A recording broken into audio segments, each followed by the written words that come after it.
On Friday, the 5th of April, Fluoride-Free Hastings asked Mayor Hazelhurst to apply to the Ministry of Health to delay fluoridation of the Hastings water. Nelson City Council were granted an extension until the 31st of December this year, and we felt that the Hastings Council needed to wait until the end of the year before resuming fluoridation. And this extension was given to Nelson City Council so that they could clarify the implications of the New Health versus Ministry of Health 2004 ruling in relation to the error of law by the Director General of Health. And what his error of law was, that he didn't consider the Bill of Rights in making the fluoridation directive to councils. Fluoridation, as you all know, is unethical and unlawful because it violates the individual right to informed consent to medication. The municipality, that thing up there, cannot control the dose of the patient. The municipality cannot track each individual's response. It ignores the fact that some people are more vulnerable to fluoride's toxic effects than others, and it violates the Nuremberg Code for Human Experimentation. The extension granted to the Nelson City Council also allows time for the ruling from the Tusker trial held in California in February this year to be published and considered by the community, of which councillors are its elected representatives. Tusker stands for Toxic Substances Control Act, which authorised the US Environmental Protection Agency to prohibit a chemical that represents an unreasonable risk to the general public or susceptible subpopulations. The plaintiffs, the Fluoride Action Network, are basing their case on fluoride's neurotoxicity, that's brain damage, focusing on the link found in dozens of studies between higher ingested fluoride levels and significant lower IQs in children. Evidence also links higher ingested fluoride levels to higher attention deficit hyperactivity disorder, what we know as ADHD. And there's a scientific consensus that ingested fluoride is neurotoxic. The plaintiffs argue it can be neurotoxic to children at levels recommended by the US Public Health Service to fluoridate water, which is 0.7 parts per million, which is what we have here in Hastings. The EPA denies that claim, but a National Health Toxicology Program report on fluoridation studies supports this finding and was admitted as evidence at the Tusker trial. So many people around the world watched the proceedings online. I was struck by the careful, considered and fair way that the Supreme Court Judge, Edward Chan, heard the comprehensive neurotoxicity evidence, questioned the researchers who were called as witnesses, and considered the arguments by Michael Connett on behalf of the plaintiffs, who was the Fluoride Action Network, and the defence lawyers for the Environmental Protection Agency. As I have a brain tumour, probably caused by ingesting fluoride tablets as a baby and a child, this research is of particular interest to me. My story is recorded in my book, Keyflowers, A Homeopathic Transformation, which is available from me here today and from Wardini Books. Now, if you buy a copy of my book here today for $32, $2 will go to the New Zealand Homeopathic Society and $15 will go to Fluoride Free New Zealand to help with expenses. So I hope that you will make the effort to read my book, learn more about fluoride, and contribute to Fluoride Free New Zealand. Thank you. Hello everyone, thank you for that. Right, so yes, I'm Alison Goodwin. I've only got a few short words really. So with NZD-SOS, so that's New Zealand Doctors Speaking Out with Science. I'm part of that, along with Matt, who you'll hear from shortly. But so we've joined forces with Fluoride Free New Zealand to bring the legal action, to ask the Hastings Council just to, do similar to the Nelson, pause it until we've got the Bill of Rights assessment done. So, as a doctor, I guess medical ethics are what made me speak about COVID things. So it's the same with this, medical ethics, and 3 points in particular. So informed consent, which has already been mentioned, and the right to decline medical treatment, and first do no harm. So I guess starting with informed consent, there's a lot of, there's 4 aspects really to informed consent. People need to be told about the potential benefits of a treatment, but they need also to be told about the risks, the alternatives, what other things could be done, and any uncertainties, things we don't know yet about the particular treatment. And so a lot of the messaging around fluoride seems to be about the benefits or proposed benefits, so supposed benefits for teeth. But, that's certainly, well, I don't even know if it is up for debate about whether ingested fluoride actually does have any benefit on the teeth. If there is benefit, it's potentially from topical application of fluoride to the teeth. But in addition to those, the potential benefits, you've got to talk about the risks. And so the risks with fluoride, as Mary and various others will speak about, or will you will have heard about, particularly for the IQ. So a lot of these signs are about lowering IQ. So for the pregnant mums and the bottle-fed babies, chronic ingestion of fluoride can have an adverse effect on the developing brain. And so, we're potentially doing harm to a large chunk of the population if they're all drinking fluoridated water. In addition to the developing baby's brain, you've got your thyroid gland in your neck, which needs iodine to function properly, and iodine is in the same part of the chemical periodic table as both fluoride and chlorine. So they're potentially having fluoride in the water can lower the amount of iodine you've got, and so then your thyroid gland may not function as well. You've also got the effect on dental fluorosis on the teeth, so the white spots on the teeth, the same process can potentially be happening in your bones, and skeletal fluorosis can be happening. Obviously you can see your teeth, but you can't see your bones.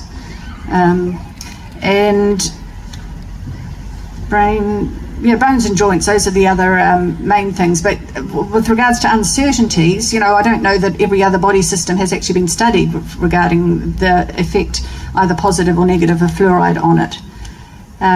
So in addition to uncertainties, risks, there's the alternatives. What other ways can we improve dental health of children? Well, probably the number one would be not to allow children to drink sugary drinks. That in itself would probably halve or even more lower dental decay in children. But brushing teeth, eating real food, having the correct bacteria in the mouth, those are all other things that can be done to alternatives to mass fluoridation of the water supply. Right, so that's just a brief bit about informed consent, the things that need to be discussed. With regards to the right to decline medical treatment, somebody's mentioned the Nuremberg Code about experimental treatment and being able to, not have that forced upon you. I mean, it's debatable whether fluoride's experimental. Some would say it is, some might say it's not. But in addition to Nuremberg Code, we've got our Bill of Rights. And so right 11 is the right to refuse to undergo medical treatment. And also the Health and Disability Commissioner's Code of Rights, of Patient Rights. Right 7 is the right to make an informed choice and give informed consent. And right 7.7 is every consumer has the right to refuse services and to reduce or to withdraw consent to services. So even if you're informed and you don't want it, it's very difficult at the moment unless you go to the fluoride-free fountain over there to actually say, no, thank you, I don't want it. And for some people, that's impossible or impractical to do that. And then, I mentioned first do no harm already, so we are potentially harming people, without acknowledging that. So that's basically what I wanted to say, just a brief bit about medical ethics. So thank you all. Thanks very much, Kevin. My name is Kane Titchener from Fluoride Free New Zealand. I've come down from Te Awamutu. I've been working to stop fluoridation for the last 12 years. I'm going to give a brief update on the neurotoxicity of fluoride. I'm going to discuss the origin of the NTP report, major research published, and what it all means. This topic is absolutely huge. Please go to fluoridefree.org.nz and fluoridealert.org, where the Fluoride Action Network is responsible for driving most of this issue around the neurotoxicity. In 2015, the US Health and Human Services, the Ministry of Health equivalent, lowered the recommended level from a range of 0.7 to 1.2 part per million to a single target of 0.7 parts per million. New Zealand at the time had a target of 0.7 to 1 part per million. In December 2015, the National Toxicology Program met to approve a major systematic review of fluoride's neurotoxicity due to the accumulation of fluoride research that consistently showed that fluoride lowered IQ at high and low exposure levels, including a considerable amount of animal research.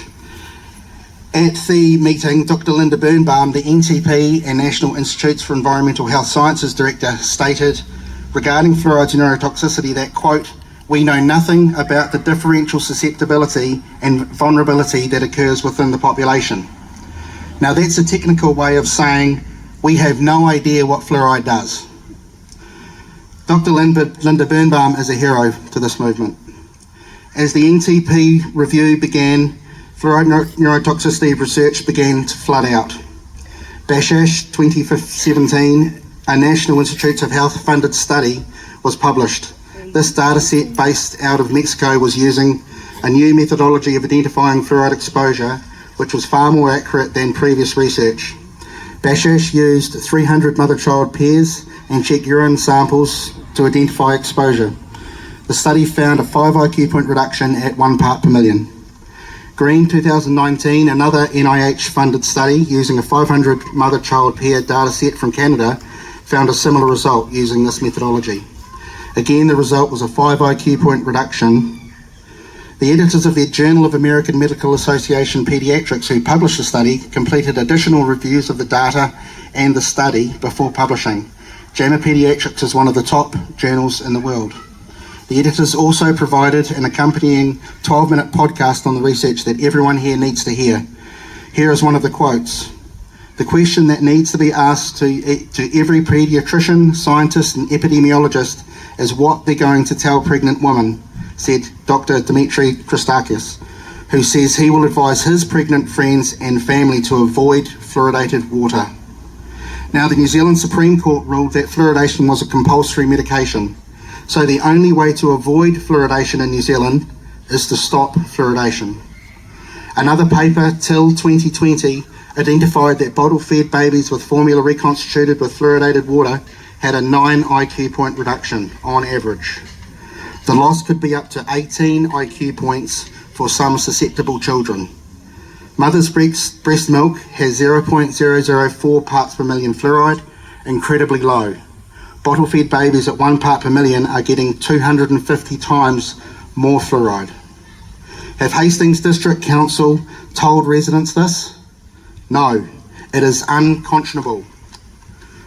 Goodman 2022 identified that pregnant mothers with inadequate iodine levels had offspring with a 9 IQ point reduction at 1 part per million, and the pregnant mothers with an adequate iodine level had a 5 IQ point reduction.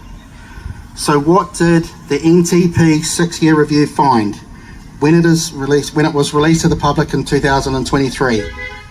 The NTP found that 52 of 55 human IQ studies found a lowering of IQ at high and low exposure levels, a 95% consistency. They found 18 of 19 high quality studies found a lowering of IQ. The NTP recognised that the highest quality studies were the NIH funded studies that I've mentioned, Green and BASHASH. The aggregate result is that fluoride in the water may be lowering IQ between 3 to 5 IQ points on average in New Zealand and Hastings right now. Compared to lead, there was a 4 IQ point reduction identified by Rubin in 2017. Fluoride is the new lead. So what is the safe level? Dr. Philippe Grandjean, renowned for his work on mercury neurotoxicity, published in 2021 what's called a benchmark concentration level, or BMCL. He used the Mexican and Canadian data sets to identify that at 0.2 parts per million, remember we fluoridate at 0.7 to 1 part per million, there was a lowering of IQ of 1 IQ point across the population. This is the level that the EPA deems to also be unacceptable. In 2023, Grandjean updated the BMCL with an additional data set from Denmark, where there are parts of the country with high levels of naturally fluoride in the water. Grandjean now has 1,500 mother-child pairs, and the research identified a BMCL of 0.28 parts per million. That's the level where 1 IQ point has dropped across the population. Now, per the EPA guidelines, a safety factor of 10 needs to be applied. Simply, 0.3 parts per million divided by 10 equals 0.03 parts per million. That is the safe level where all at-risk subset groups will be protected, effectively 0. Now, the Ministry of Health says that 1 part per million is safe. This is 33 times higher than 0.03 parts per million, identified by Professor Grandjean. It doesn't take a scientist to work out that fluoridation's days are over. With your support to share this information on fluoride, we are at the end. Thank you. Oh, don't you guys look great? Hey, thanks for having me.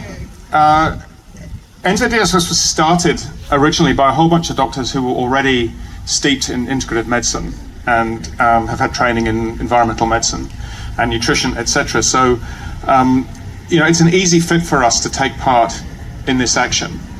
But it cuts across all the domains that we've been struggling with, in another certain imposed medication issue that I won't bore you with right now. But for instance, I gave a submission back in, would have been 2017.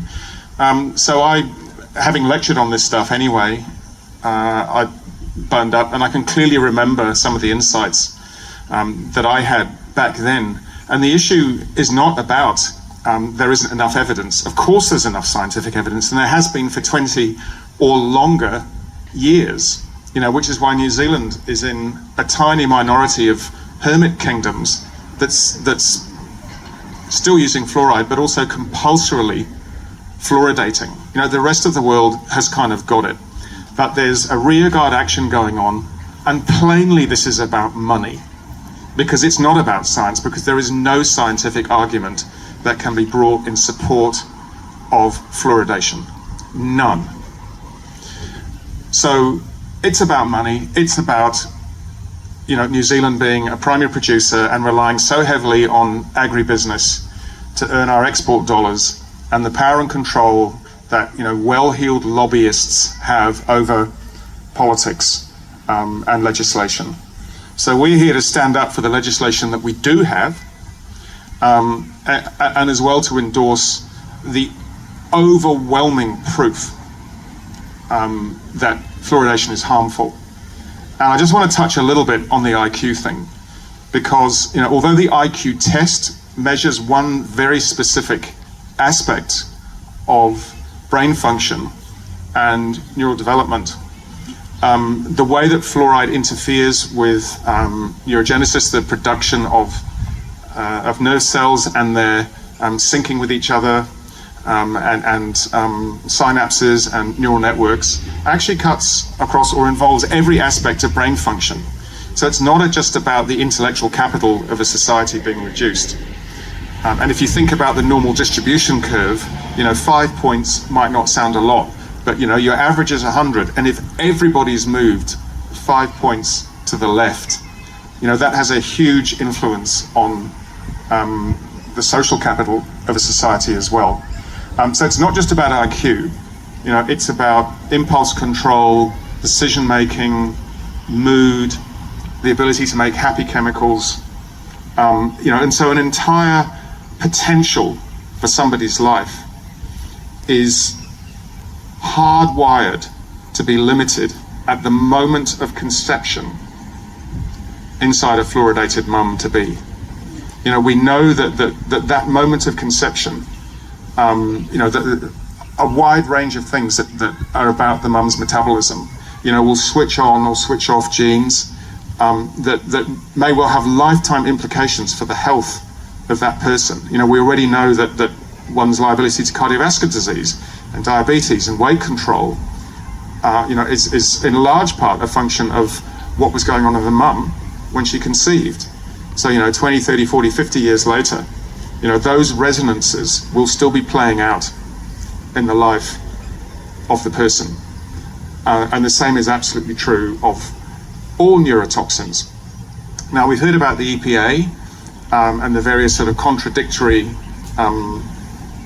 things it's thrown up, but it has its own medical journal called the Journal of Perspectives on Environmental and Public Health, something like that. But it's a high impact journal, and there's been heaps of stuff in there over the years looking at autism.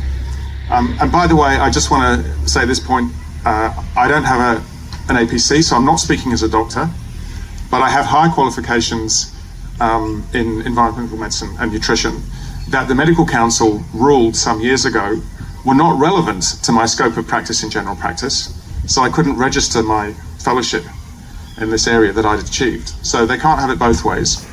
So I feel entirely entitled as an informed private citizen with higher training in subjects that the Medical Council says aren't relevant to primary care. But when it comes to autism, they produced a list of the top 10 most strongly evidence-based environmental contaminants that are related to the autism epidemic. Pandemic, we can use that word, actually. And it's exponentially increasing. And in my career, I've seen it increase thousands of times in incidence. And there at the top was fluoride. All right, so the strength of evidence for the impact of fluoride on the developing baby's nervous system and the likelihood to produce a regressive brain damage process, in a previously healthy baby, was stronger for fluoride than it was for mercury, ethyl mercury, and for bisphenol A. So, we shouldn't be wasting time trying to argue with people around the science. It is illegal, as Alison has explained. It's immoral. It's about the power of big money to do what it wants and to think that it can use the governments and the courts to get its own way. So we're standing up not just for straightforward science, but we're standing up for our human rights, of course, and we're standing up for our representation at the most important level, which is locally. If they want to say they do what government tells them, or what big business tells them, well, we're here to say, no, you don't. You do what the people on the ground, whom you live amongst, and who you campaigned to represent, tell you are our interests. And frankly, we're telling you how to behave and what to do. And that's why we're all here today. And I just want to thank you all. And I can't wait to see how this, to see the win that we're going to get. Because all things being equal, there's no possibility that we can lose. All things being equal. Anyway, thank you for your time.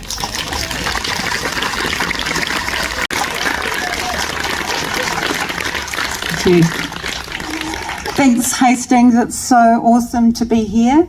And thank you very much to Fluoride Free New Zealand for organising everything, for the local people, Angela and team that set it all up, and for, of course, Mary and Kane and Mark that have been doing so much work to pull all this together. Amazing, amazing job. And thanks also to NZ doctors, because what heroes they are. They've been absolutely hammered by the Medical Council for daring to talk about informed consent. They've been hammered for doing the very thing that every doctor in New Zealand is legally obliged to do. That is how screwed up our system has become. And just as Matt said, the issues with fluoride, the facts, the science are beyond doubt. The issues with the law should be beyond doubt too. The New Zealand Supreme Court has already ruled in 2018 that mass medication with fluoride in drinking water is a medical treatment that triggers the Bill of Rights.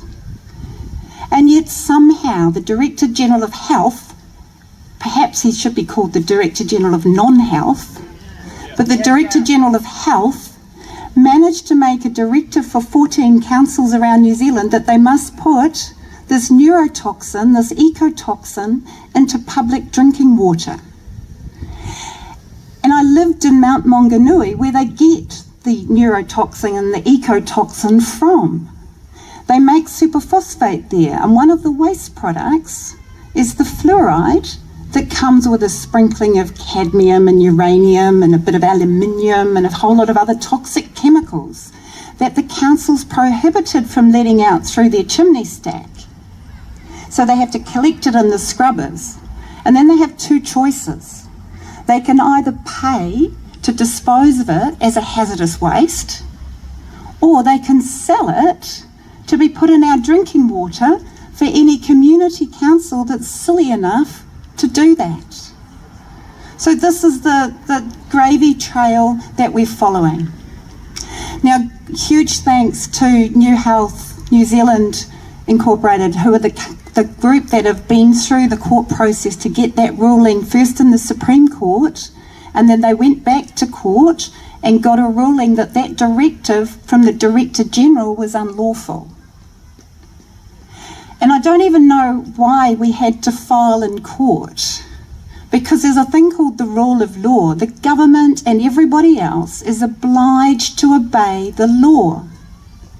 And yet somehow the New Zealand government's lawyers have been saying, oh, Bill of Rights, just a procedural matter. He forgot to do a little procedural step. So what this case that you guys have all come together for is, does our Bill of Rights count for anything or not? That's really what we're asking the High Court to say. Does it matter? We've got all these rights that are written into the law at a constitutional level, and the Supreme Court said that as well.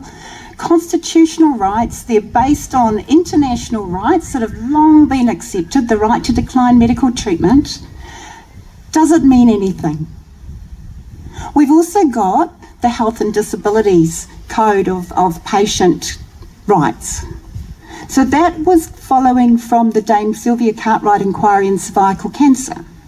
And as a result of that inquiry, they passed regulations, so not an act of parliament, but regulations, which is pretty high level, protecting a whole lot of consumer rights. So everybody who's consuming something, some health services, is entitled to these rights, and everybody who's providing health services is obliged to promote those rights. So this council is a provider of health services since it started putting fluoride in the water. So they're obliged to do this too. And one of those rights is they must uphold the law. So they say they're scared of the unlawful directive from the Director General that the court's already said is unlawful, but they're more than happy to ignore the Bill of Rights and the Health and Disability Code that protects everybody's rights. And this makes, to me, no sense. I don't understand why we all had to drop everything and urgently file an injunction application. We shouldn't have to do that, but we have because we did have to. Because if we don't stand up for our rights, they disintegrate before our very eyes. And all of us coming together, the people power, is what makes a difference. We're all here because we make it our priority. And that's what's going to make a difference. We're going to stand up here. We did our thing in Nelson. We slowed them down. We got the extension. These guys chose not to ask for an extension, but instead to just say, oh, well, we're just going to do what the Director General told us to do. Okay, let's see what the court says. Let's make them accountable to the people. So 16th of May, and it was a bit of a miracle that we got a hearing so quickly. It was a brilliant job by everybody pulling together to get all the paperwork together and get everything into court, and a bit of luck on our side and probably a bit of good karma. We're going to be there in the High Court 16th of May in Wellington, because that was the only place we could get a hearing that quickly. It's a public court, everybody's welcome. Tell your friends in Wellington, come down and support us, because that's the other thing. The legal argument is important, but the establishment need to know that the people care. And that's what that's all of us. And so thanks again for inviting me here. It's an absolute privilege to work with such amazing people. The adrenaline of it all is the only thing that keeps me going, so I'm pretty exhausted, but we'll get there because we have to. Thank you. George Orwell said, "All tyrannies rule through fraud and force, but once the fraud is exposed, they must rely exclusively on force." That's where we're at with fluoridation in New Zealand. The fluoridation promoters have lost the scientific and the ethical arguments because it is a fraud and it has been exposed. This is why the decision making was shifted from the local councils to the Director General of Health. That way the Director General can force fluoridation on everyone without any public discussion. Along with Ireland, we are the only 2 countries in the world with a national mandatory fluoridation policy. We are one of only 8 countries with more than 50% of the population on fluoridated water. Nowhere over the whole of continental Europe has fluoridation, and only 10% of the UK. My involvement with fluoridation started 25 years ago when I campaigned to keep fluoridation out of Petone, where I was living. To this day, Petone is still not fluoridated. That has led me on a journey where I found out that the government and the mainstream media do not tell the truth, at least not the whole truth. But it has also been a journey that has allowed me to believe that the little person can make a difference. At the moment, we are all making a difference. Coming out here today makes a difference. People around the country are collecting signatures, handing out flyers, holding public meetings, sharing information about fluoridation, speaking at councils, etc. Yesterday we heard that the Waitaki Council will be seeking to delay fluoridation. Next week, the Whangarei Council will take a motion to do the same, and the Far North District Council decided last week to delay as well. We now have 6 councils pushing back on this unlawful, unscientific, undemocratic, and so disrespectful diktat. So disrespectful. So don't give up and don't back down. And as much as we are hopeful for the injunction we have filed against the Hastings District Council and the legal case being taken against the Director General of Health by New Health New Zealand, and the extremely important legal case in the US, where we hope the judge will find that it is an unreasonable risk, it is the court of public opinion that will ultimately win this. Keep educating everybody that you can. Tell people fluoride is like lead, toxic even at what we thought were low doses. Tell them it affects the thyroid, with 60% more women with hypothyroidism in fluoridated areas compared to non-fluoridated areas, according to a big study in the UK and other research. Hypothyroidism causes depression, lethargy, and an inability to lose weight. Tell them that fetuses and bottle-fed babies get a huge dose. Bottle-fed babies get around 150 times more fluoride than breastfed babies. In utero and early childhood are critical times for the brain development of children. This council is now harming the brains of children in this area, and that harm can never be repaired. Pregnant women and bottle-fed babies must be provided fluoride-free water, and they shouldn't have to go to a well to get it.